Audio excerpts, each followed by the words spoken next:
Welcome to Love Fitness Studios podcast, live from Manchester, UK, speaking to entrepreneurs in the fitness, health and well-being industry, sharing stories about the real-life challenges and hustle. Now, over to your host, Nick Philly. Okay, welcome to Love Fitness Studios podcast number 3. I've got Callum today from Beast. Hello Callum, how are you doing? I'm very well, thank you. Yeah, cool. Not too bad at all. You feeling good? Feeling okay. Yeah, you trained today? I'm training later on today, yes. Yeah. After this I'm going to go back to my gym and train there. Yeah, sounds good. So Callum, I always like to start at the beginning. What got you into fitness? What was you like as a child, fitness-wise, sports-wise? What was you like? Always been kind of sporty, really, to be honest. I think when I was very young, I got into running, athletics. Always fancied myself as a sprinter, really. Yeah. and later, then when I went to high school, it became rugby, and rugby just became my life, really.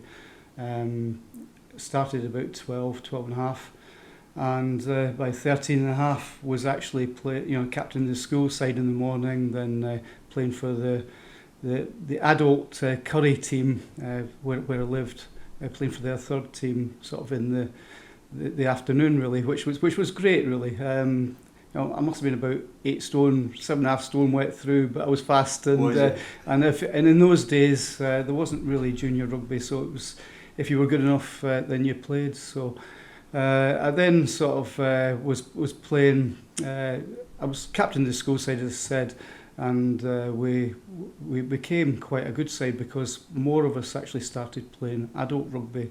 So we were playing 2 games on a Saturday, and we actually became a very, very fine side in the end.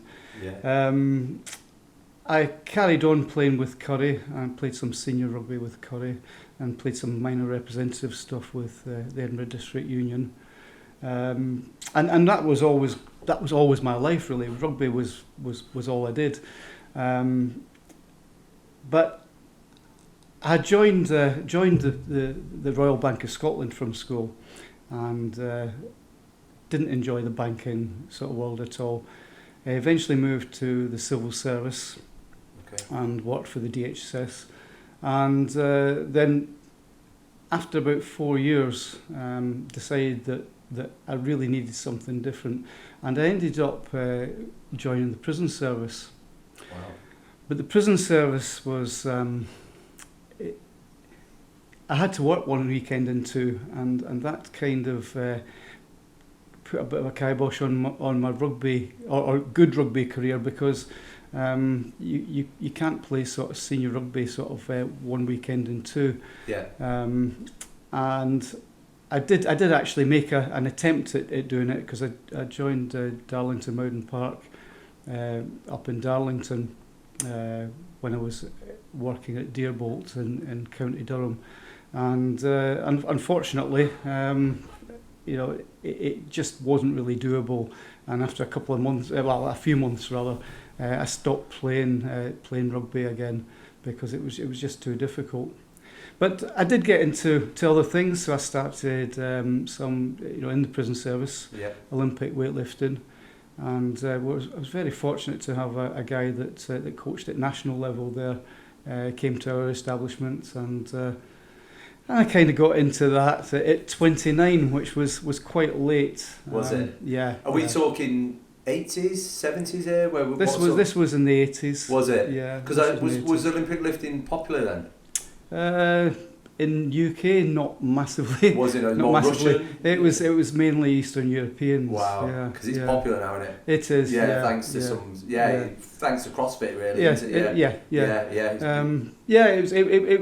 It was good times. I ended up doing lots of prison service competitions, and then we did a Prince's Trust competition, which I managed to get second place in, which I was really pleased at because there were some good lifters there. Yeah. And then I did the North East of England Championships, and I won the actual gold in 1991, and that's my claim to fame. That is incredible. Yeah. But if I looked at the European Schoolboys Championship that year, I'd have come fifth. So Okay. it really wasn't, at domestic level, it was okay, but So for them people that might not know what Olympic lifting is, can you explain a bit more what Olympic lifting is? Yeah, sure. It comprises of two lifts.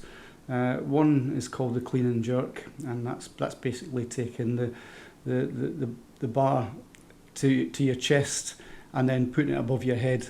And so there's two movements in it. There is a squat in between, but it's two movements essentially. And then you've got the snatch, which is just taking the bar from the floor straight above your head. And that's a very, very complex lift, but and quite difficult to do well, and I never did do it well. Did you not? Was it more a clean and jerk? No. I mean, Yeah. it's like everything else. I started things late, and I remember we were doing some. You do lots of pulls, so you're pulling the bar up as high, but actually not going into the lift. And I was able to pull, maybe about 115 up to there. And now if you're able to pull it up to there, you should be able to snatch it. So you should be able to get under it and catch it. But at 29 or 30, there was absolutely no way anyone was going to tell me to get my head under that. So I never did. and I was limited to, I was weighing probably about 67 kilos then, but I was snatching only 87 and a half, which wasn't really anywhere near what I should have been snatching, but there we are. Yeah.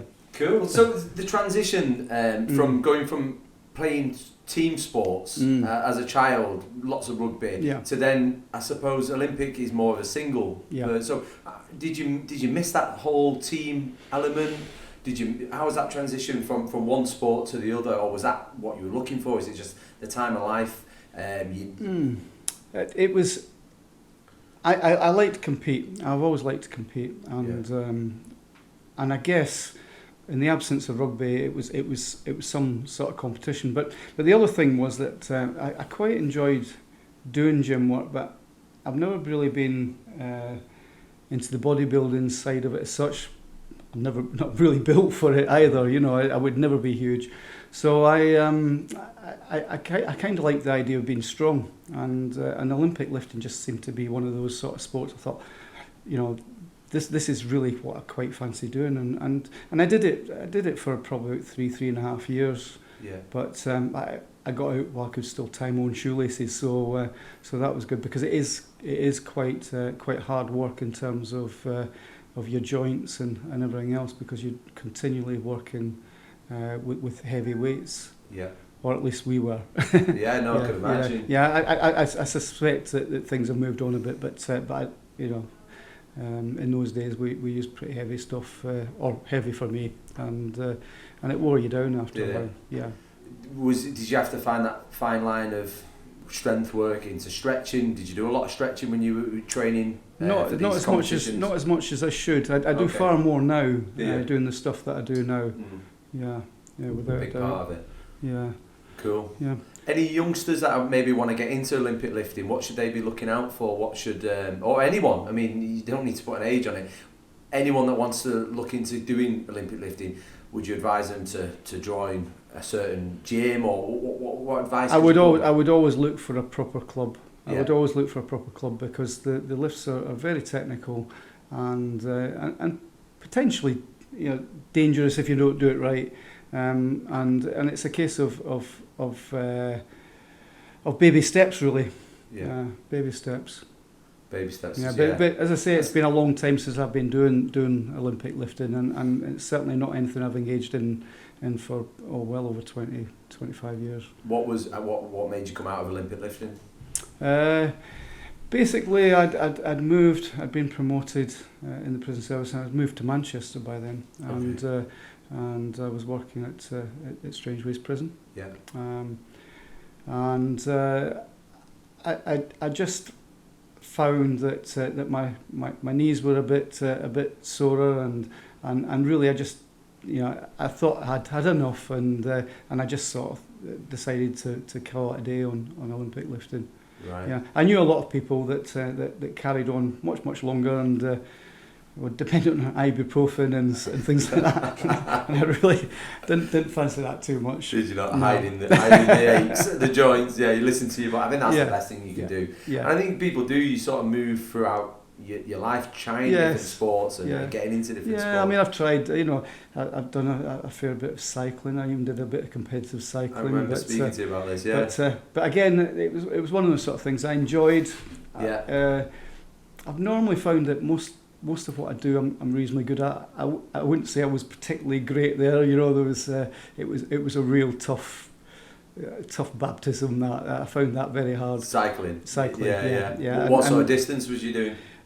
Well, I did a couple of road races, which were I can't remember, 30 or 40 miles. I can't remember how long now, because it was quite a long time ago. Yeah. I also did a bit of time trialling, and at a club level, I was all right and won a couple of titles within our club and whatnot. But it was I wasn't very good. I'll be honest. Being honest is the best way. So what was next after? So you joined Strange Ways as a job. You stopped the powerlifting. And what was next? What was next for Callum in the fitness journey? Well, I decided I'd actually ended up getting divorced from my first marriage, and I was at a point in my life that I just needed to try and do something a little bit different. So I remember years ago, and I when I was very young, I did some karate, and I thought, I'll have a look at something like that. So I ended up doing Thai boxing, and thoroughly enjoyed it. But I started this at about 44, which was quite late. But actually fought in a proper fight at 48, and I was quite reasonable, I suppose. But it was fun, and it just showed me the scariest thing I've ever done was walk into a ring, I think. So that was something, and I'm glad I got that experience. Yeah. That was a good thing. I completely agree. I've done a couple of white collars myself, and I feel that whole preparation and that whole the ring walk, and knowing you're going into a battle, this guy's going to try and it's going to hurt you. Yeah. It's going to hurt. It does hurt. Do you know what I mean? Yeah. Going through that actual fear factor, though, for me, it made me so confident in other areas. Was it the same for yourself? No, I don't think I went into it for confidence. I just, of course, I was much older then, so I was reasonably confident. I was a governor in the prison service, etc. So I kind of, it wasn't really a confidence thing, but I had to keep telling myself that I could do it, because I was older, and there's many times that people are sort of saying, well, why are you doing this at your age? And I remember one coach sort of said to me, why do you want to fight? I said, well, I've started this. I'm doing all right at it. I'm fit, I'm strong, and I said, and I know that you did it, and you retired much younger from fighting, but I haven't done any of this, so I just want to give it a go, and I did. Yeah. It was fun. Where did you train for it? I trained in Bury initially, trained at GFC there, and then I moved to Spitfire. And fought at the Spitfire gym down Haywood Way. Right. Yeah. Cool. Training how many times a week? Oh God. Well, 3 times a week normally, and when I was getting ready for a fight, it was probably about 5 or 6 times a week. Yeah, it was just all the time. Yeah. Yeah, it's mad. Did you get the W? No. Did you not? Was it a point? It was a point. Knockout? No, it was a point. So you didn't get knocked out? Yeah, it was points. Tough. It is tough. It is tough. Yeah. You don't realise because the whole, you've got to stay controlled as well. The whole nerves. Yeah. Everything kicks in. Then you've got to protect yourself. Yeah. It's tough. I mean, and you're adding kicks and elbows. I suppose. Yeah, absolutely. Yeah. It's all fun. It's all fun. Would you have another one? Oh yeah, would you? I would, yeah. Yeah? Oh, I'd go for it, yeah. Yeah, definitely. Yeah, enjoyed it. Brilliant. So how long did you do the Thai boxing for? Did it for probably about 10 years nearly. Yeah. 10 years, yeah. And then by that time I got the opportunity in the prison service to retire slightly early. I would have been retiring at 55, but I got away at 50, and I decided at that stage to start doing a bit of sort of training, and I started doing some training at home. But my wife wasn't very keen with training at home, so she said, you've got to go to a gym, and so I went to a gym and started doing that sort of stuff, doing sort of bodyweight stuff. I kind of got into. Okay.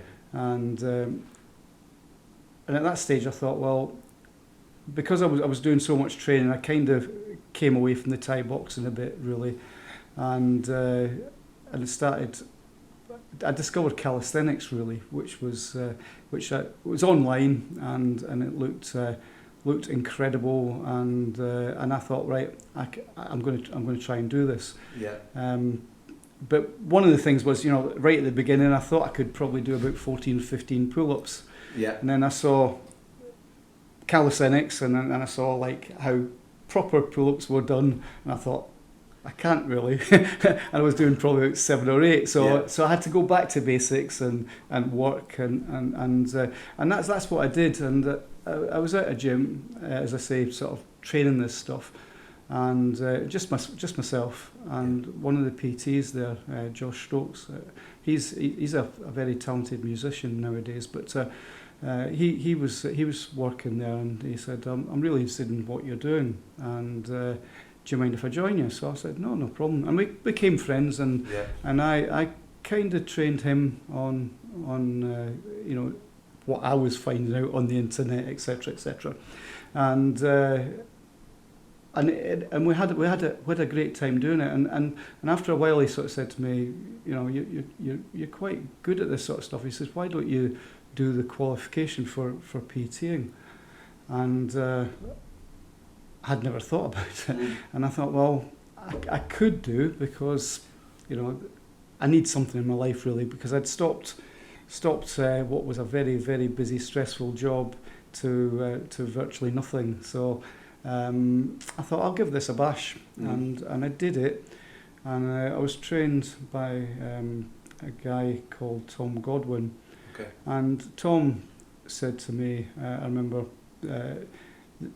the stuff that you're doing, he says, stick with it. He says, because it's very, very different, and you'll do well with it. And I thought, right, okay, and it was what interested me anyway. So I wasn't really wanting to revert to the usual sort of weights type stuff that most people sort of pursue. So I did, and I eventually did a training course with the PCC, the Progressive Calisthenics Certification bunch. A couple of guys sort of come over and run it, Al and Danny Cavadlo. They're pretty big on YouTube and calisthenics stuff. Yeah. And it was their first ever, it was the inaugural training programme that they did in the UK. So I went to Newcastle for that, got qualified in there. And then after that, everything just sort of fell into place, really. And I've just always trained people in calisthenics. Stuck to that. So for those that don't understand calisthenics, explain it in a nutshell. It's body weight strength training. Yeah. Calisthenics, the name comes from the Greek words kalos and thenos, strength and beauty. Right. So it's beautiful strength, if you like, which is my tagline. It's a tremendously skillful sort of form of training. So if you think about how gyms have evolved these days, we have lots of machines, and we have a lot of exercises that isolate muscles. Now that's absolutely tremendous for bodybuilders and people that want to get specific parts of the body big. Yeah. But what, for me, that doesn't make you strong, and because muscles have to work with other muscles to make you strong, in real life. So I like the idea of the everyday strength that calisthenics brings, because you work all the muscles together the way they want to work. Incredible. We have got a new trainer that works for us, Olivia. She's a rock climber, professional rock climber. They are she's very rock strong from people. the age of 4, Yeah. and she's recently got into doing weight training, and she's. Yeah.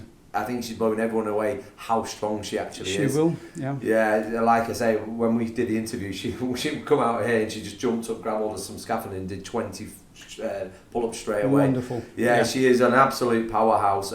Pistol squats, everything. She's like, so she's got that core strength. Makes a big difference. Yeah, and now she's going into powerlifting and stuff. She's just lifting like 120 kilos straight up. And she's only a little thing. Yes. Yeah. So, and like I say, she's incredible. Yeah. So with the calisthenics, so did you get qualified as a personal trainer before you went down this route? Did you Sorry, I got qualified as a personal trainer. I did that in Manchester. I'm trying to remember now. Was it Train Fitness? I think it was with them, but I think they were under a different name then. Okay. But yes. So we're talking, how many years ago were you talking with that? It'll be 6 years in February, I think, that I started personal training. Have you noticed a big difference in the fitness industry over the last 6 years since you've been, like, obviously in the game? I've seen a lot of people come and go. I'll say that much. Probably in the time that I've been in the one gym, I've probably seen as many as 40 or 50 people come and go. As trainers. As trainers, yeah. It's a tough way to make a living. It's not easy, and there are. I think that sometimes there are false expectations, and they're sown by certain companies. I think, people think that they're automatically going to go out and make 30 or 40 grand a year, and they really are not. It's so wrong, the advertisement side of things, because that's, I mean, I've been in this game, I've been training people 15 years, and I've been qualified for 13 years, and when I got qualified, there was no trainers. There was no personal trainers at all. There was 1 or 2 dotted around Rick Moylan in Manchester. Yes. And I feel like everyone's a personal trainer nowadays, because they're sort of seeing that I'm going to get paid 50 grand a year, I'm just going to train the people I want to train, I'll work the hours I want to work, but they don't realise that you've got to be up early. You've got to you've got to be so disciplined in this game, because it's a cutthroat industry, isn't it? It's dog eat dog. Very much, very much. And one of the things that I've always said about it is that I've advised many people that have started and sort of said try and find a niche. I think a niche is one of the most important things. There's 2 things. One's finding a niche, and 2 is upskilling, and always looking to improve your own personal skills, and I think that I certainly found a niche where I'm not a salesman. I've never been a salesman. It's never been anything I fancy doing really, and I can honestly say that I've never approached anyone and tried to sell what I do. I do what I do in my own gym.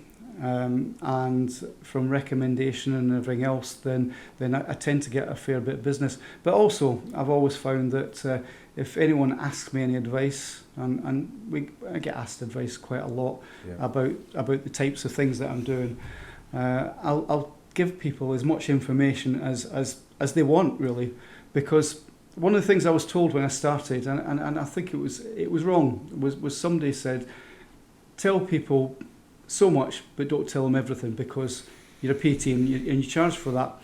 And it didn't ring true with me at the time, and luckily I didn't follow that. So I've always tended to give as much information as anyone wants. And what tends to happen then is that, particularly with calisthenics, because there's a skill factor in it. There's a bit of a glass ceiling, really, if you're not getting any tuition or you don't quite know where to go. And what happens quite often is that you advise people, and then later on they decide they fancy doing it, and you're the person that they'll go to, and you do end up indirectly getting business from it.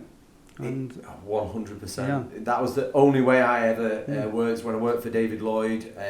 Was just speak to as many people, try and help as many people as you can. You sending out them good vibrations, they go a long way, and then you'll be the first person on the gym floor when they look for things or something, or they are training for a certain, I don't know, getting married or just feeling better. Absolutely. I'll be honest, I mean, I'm not even that bothered whether people do come to me. Yeah. I actually do like to, I genuinely do enjoy helping people do this stuff. It's great fun. Yeah. You know. And the other thing, as I said to you, was I think upskilling's a really important thing to do as a PT, because, and there are a lot of you know, sort of like courses that people buy and everything else. But I found that there's been very little that I can really, that I've been able to buy that would help me with my skill set with calisthenics. But what I did do was I started, I thought, well, I want to learn to do press handstand. I do a lot of handstands and hand balance, and I teach that now. But at the time, I thought, well, I want to learn to do press handstand. You know, put your hands on the floor, just lift your legs up into a handstand. And if I could manage to do a bit of gymnastics, then that might help. So I actually did, in a roundabout way, end up sort of doing gymnastics. I started at Berry Gymnastics, where they do some adult classes. I asked the coach there, the director of coaching, if he would coach me, and he said, "No, I don't have time." But after a few weeks, he said, "Look," he says, are you really still wanting to get coached?" I says, "Yes." So he said, "Right." He says, we'll do that. We'll do some coaching then. We'll do some private sessions." And he says, "And while we're at it, we'll have a bit of a target." So we targeted the adult British Championships. Yeah. And I thought, oh no, what I'll let myself in for here. But the bottom line is that, like, we put in a couple of years really hard work, and I went last year. This year it's been cancelled, but last year I went to the British Championships, and I managed to win the gold medal in the old boys section, over 45s. I've seen the Instagram picture. But you know, it's hardly elite stuff, but I was still very pleased with it. I can honestly say I'd never done any gymnastics before in my life. That's incredible. And you know, to learn to do things like tumbling and you know, I only went to learn to do press handstand, but I learned so much more than that. You know, and doing planching now and all sorts of things, which has been immensely useful in terms of my own business, because it has made me a far better trainer in teaching things like hand balance and planche and all these sort of things than before, really. So I'm really very grateful to being given the opportunity to do that, and absolutely love it. And I can honestly say, I mean, I'm 60 in January, and I'm stronger now than I've ever been, and I will be stronger in January than I am now. I'm pretty sure of that. That's because things are just evolving. Yeah, it's great. I really do enjoy it. Yeah. I think that there's, you know, often people, and I hear it all the time, I even hear it from 30-year-olds, I can't do that because I'm 30, or I can't do that because I'm 40. Yeah. And do you know, I always sort of say it's all up there. If you set yourself an age limit, an artificial limit, then there's a glass ceiling there. You're actually giving yourself your own glass ceiling. You know, just I don't particularly ever want to be good for 59. I just want to be good, and that's the way I always try and do it. Now I might never be elite at anything. That's fine, but at least if I'm as good as I can be, then that's terrific. And I just you know, I just think that if more people just adopted that sort of attitude, then, you know, people would do a lot better, I think, fitness wise. I love that. Golden nugget right there. Just be the best version of yourself, basically. You don't need to reach for the Olympics, do you?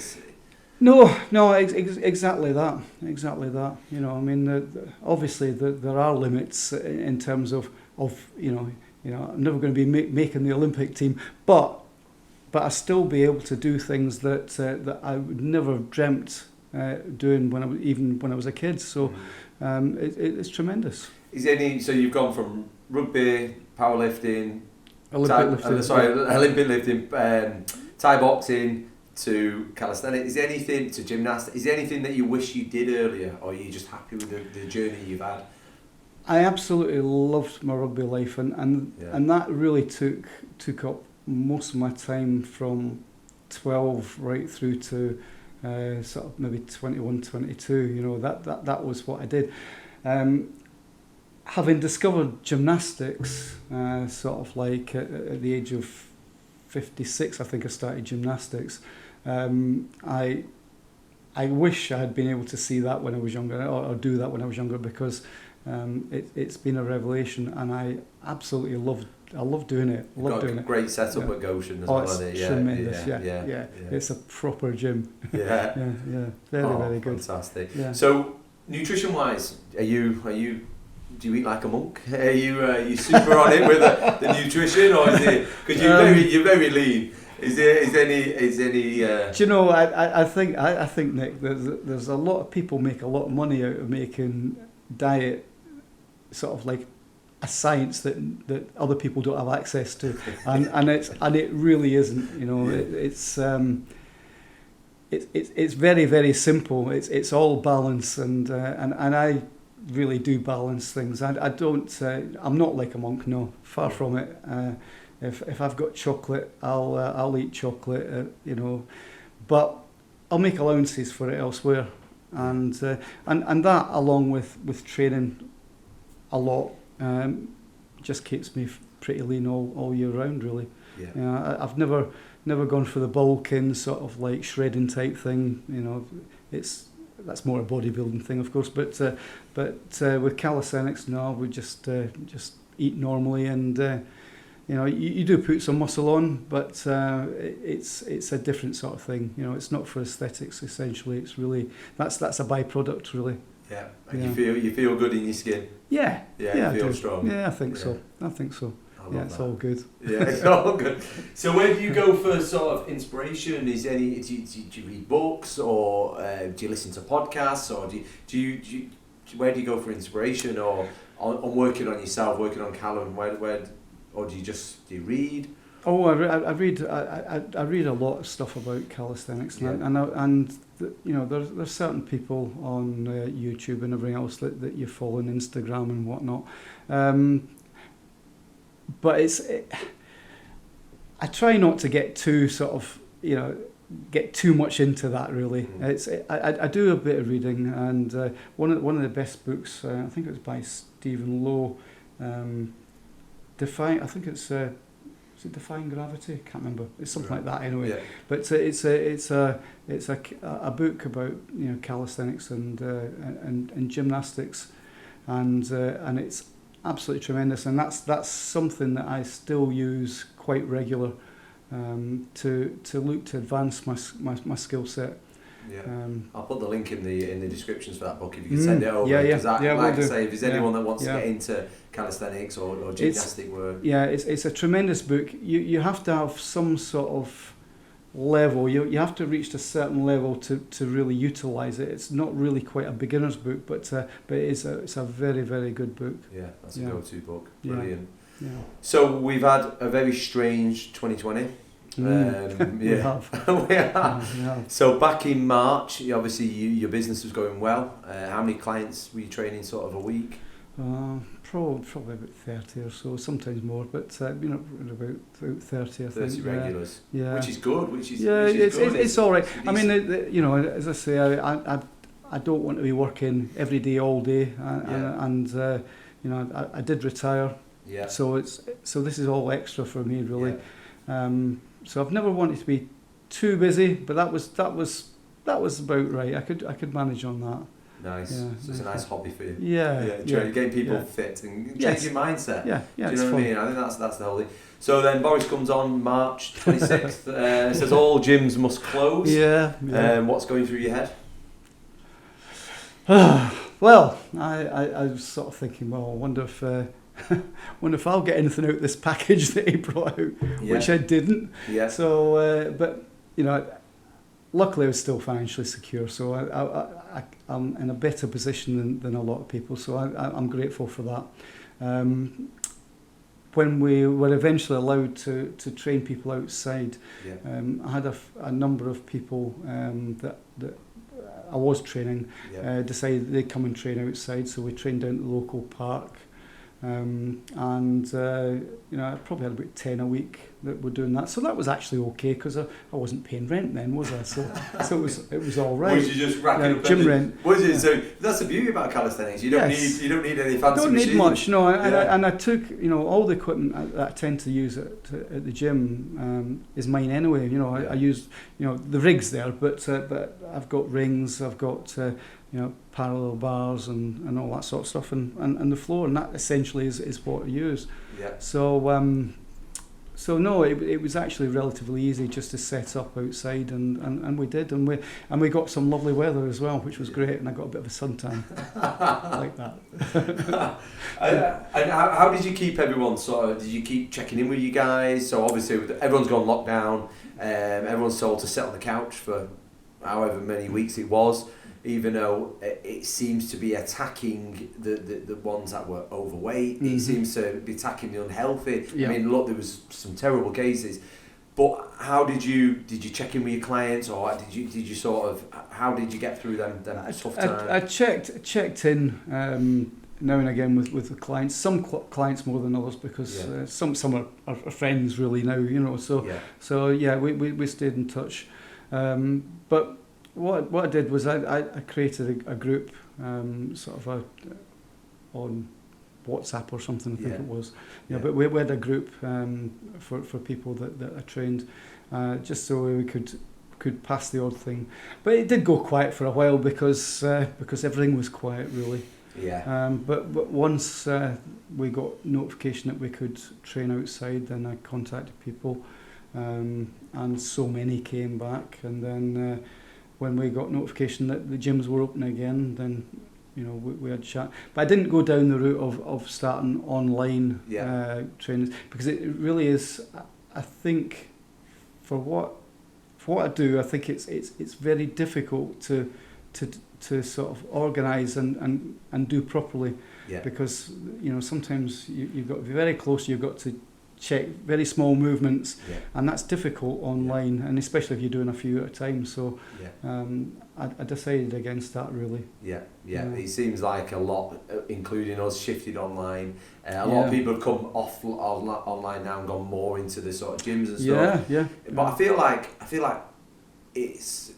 like the whole fitness thing is really woken. This whole COVID has woken everyone up. It seems like there's a lot more people out on bikes. There's a lot more people out walking, running, just getting more active, getting more fitter. Yeah, and I think that's a good thing. It's got to be a good thing. Whether it lasts, I don't know. And unfortunately, the roads are filling up with cars again. So cycling's still. I would love to cycle to the gym, but it's too dangerous. So I wouldn't, and I can't really see that changing anytime soon. No, sadly. No, definitely. And that's like, I mean, with me commuting into town, I started off on my bike, and I'm the same. It's not safe at the minute, is it? You literally cars cutting up. I saw one out before, just literally flying down. But I have to say, when you're talking about getting out, I actually do a lot more walking now than I did before. And I still do it, but I do see sort of the same faces still doing it, which is nice. It's good to see people still out there doing that. It's the mental side of things more for me. For me, it's more than that. It's I love my podcast or a book. I listen to them. I put them on. And like even yesterday, I had to go and pick up something. I just walked. It was an hour walk, hour back, and you come out feeling. You do feel like you feel good. Yeah, of course it is. Lovely. Yeah, definitely. So what's next for Callum? What's 21? Bringing your own gym? No. No. I've done done the responsibility thing in the prison service. I'm sort of I'm not going to go down the line of having my own place. I don't think. No. I think it's more. See, I tend amble along because, you know, I get business because people see what's going on. Yeah. If I bought my own gym, or if I got my own gym, then it's the footfall. It's very difficult to get people to come and see it. You know, so I just don't see that's something that I'm going to undertake. It'd probably be different if I was much younger and was really trying to make my way in the world. But I think at this stage now, no, I'll just carry on doing as I'm doing, really. I think in terms of my own development, I'm going to carry on with my gymnastics. I'm going to try and win again next year, and you know, that's it, really. Nice. And you're going to have a Thai boxing fight? No. I don't think my wife would let me. I don't think Sue would be very pleased about that. Yeah, no more. So, last question then. Bit of advice you could give to anyone, young, old, wanting to get into the fitness industry, wanting to become a personal trainer, wanting to make that big jump. They love the training. They might be stuck in a dead end job that they're not enjoying, or they might be sat at home bored and they want a career change, or they might be retired and they've got passion for fitness. What's the biggest tips you could give to anyone that wants to get into the fitness industry? And is any sort of, like we spoke before, the average life of a personal trainer is 7 months because they get into it thinking it's going to be all rosy. It's not. Do you know what I mean? What advice? Because I think, like you said, with going out, getting your knowledge, finding your niche is such a golden nugget there. Is there anything else any more advice you could give to trainers? I think be yourself. You know, don't try and become something you're not. Be yourself. As I say, the niche thing is important. I'm convinced of that. Give as much help as people ask for, and speak. You know, get out and speak to people. I think one of the things that people, you're talking about somebody that was older, that was wanting to get into this sort of thing. One of the things that I think it's actually quite advantageous to be slightly older. Getting into this game, because there's a lot of youngsters come into it, and there's a lot of older people that want to get trained, and quite frankly, some of them would rather train with somebody of more mature years, and I've found that, you know, and I actually I've got one client that I'm starting with. But in a different, you know, not in the gym, but elsewhere.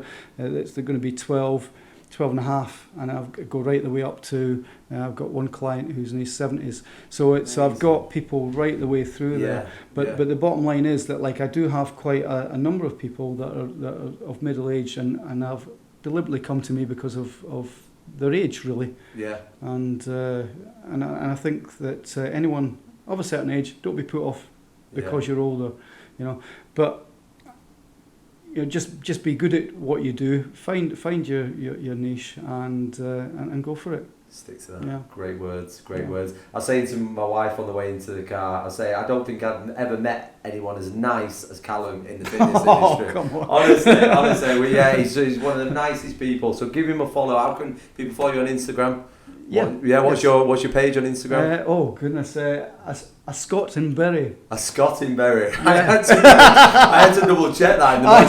I was looking for Callum. I was like, Callum Calisthenics, and then that was a Scot in Bury. Yeah, I don't actually use social media very much at all. You need to do it more. I should do, but because to be quite honest, you know, some of the stuff that I do now is a lot better than I had actually, you know, ever put on there, but it's I just don't really get into that. But I need to do it. Yeah, you've got some great pictures on there. I think you need updating some of them. Yeah. But definitely get on. Thank you so much for coming in, Callum. But yeah, brilliant. Thank you very much indeed. Thanks.